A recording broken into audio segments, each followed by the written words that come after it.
एक शाम प्राची टीवी पर सीरियल देख रही होती है, तभी उसकी सास वहाँ आती है। अरे सीरियल में तो ऐसे मग्न है जैसे आज रात का खाना पड़ोसी आकर बनाएंगे। मुझे पता ही नहीं था आपने अपने बेटे की शादी पड़ोस में भी की हुई है। हैं? मतलब? मतलब इस घर में सारा काम बहू ही करती है, आप तो सिर्फ खर्राटे मारती हैं। अच्छा जी, फिलहाल तो तुम आराम फरमा रही हो, चलो जाओ, ये मेरे टीवी देखने का समय है। आहा, इसीलिए मुझे भगाया जा रहा है। सॉरी, अब तो बिल्कुल नहीं जाऊंगी।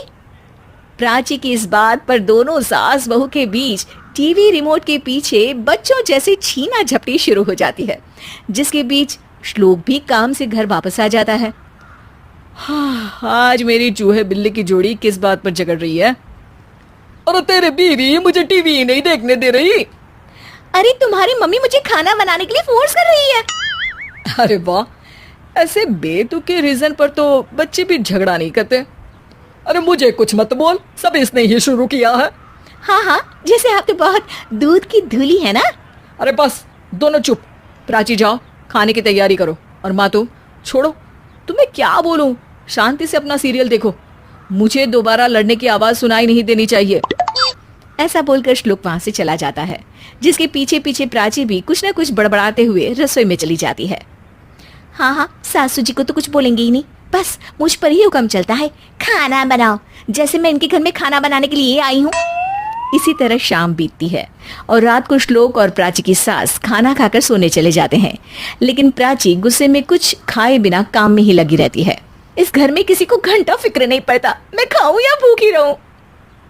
प्राची कुछ देर के लिए रसोई से बाहर जाती है और जैसे ही वापस आती है तो वहां दूध का भरा ग्लास देखकर हैरान रह जाती है।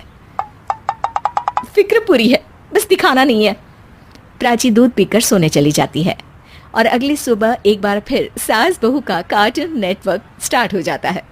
ये तुमने ही किया है। अरे अजीब जबरदस्ती है, मैं बोल रही हूँ मैंने कुछ नहीं किया। दोनों ने मिलकर पूरे घर को पागल खाना बनाया हुआ है। यहाँ कोई नॉर्मल इंसान तो रह ही नहीं सकता, इसीलिए अब पड़ोसी क्या रिश्तेदार भी घर आने से कतराते हैं। और सुन बेटे, तू भी चंगा, तेरी माँ भी चंगी, तेरी बीवी भी चंगी, रिश्तेदार। हाँ जी, आपको नहीं पता क्या, गंगाधर ही शक्तिमान है, रिश्तेदार ही। हाँ हाँ, बस समझ गया। कभी जानवरों जैसे लड़ेंगी तो कभी जुगलबंदी करेंगी।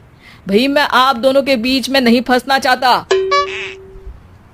सास बहू की इस मनमौजी जोड़ी से परेशान होकर श्लोक अपना सिर खुजलाता वहां से चला जाता है। चलो अब मैं भी कीर्तन में जा रही हूँ। इस पर जैसे ही सास कमरे में अपना पर्स लेने जाती है तो वहां नाश्ते की प्लेट रखी देख मुस्कुराने लगती है और नाश्ता करके घर से बाहर निकलते हुए कुछ पैसे टेबल पर रख जाती है, जिसके कुछ देर बाद सिलेंडर वाला घर आता है। ओ मुरी मैया, मैं सिलेंडर के बारे में तो बिल्कुल भूल ही गई थी। घर खर्च के सारे पैसे भी मम्मी के पास है और श्लोक से बोला तो उल्टा 4 बात सुनाएंगे। प्राची ये सोच ही रही होती है कि अचानक उसका चेहरा चमक उठता है और वो घर में आकर इधर उधर देखने लगती है। तभी उसकी नजर टेबल पर रखे पैसों पर पड़ती है, जिन्हें वो सिलेंडर वाले को दे देती है। ये सब श्लोक देख लेता है।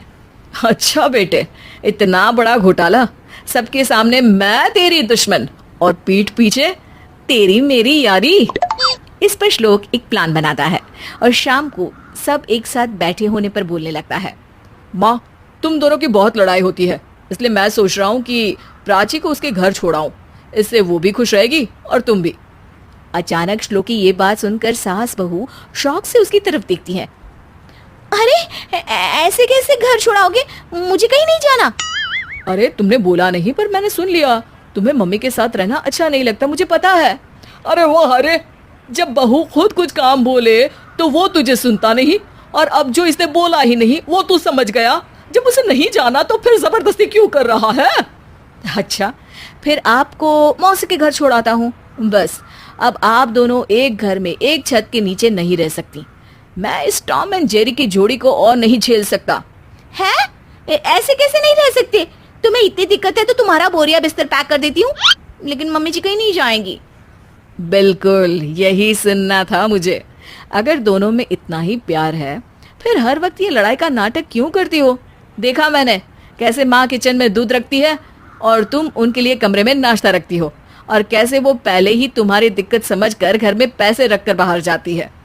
अरे भाई, इतना ड्रामा तो डेली सोप में भी नहीं होता जितना तुम दोनों ने इस घर में फैलाया हुआ है। तू हमें टॉम एंड जेरी बोलता है ना, तो याद कर वो दोनों भी एक दूसरे को बाहर वालों की बुरी नजर से बचाने के लिए हमेशा सबके सामने लड़ते थे, लेकिन अकेले में दिक्कत के समय मदद भी तो करते थे। बस हमारा रिश्ता भी कुछ ऐसा ही है। और वैसे भी अगर सास बहू में तू मैं नहीं होती तो दुनिया वालों को कहानियां कैसे मिलेंगी?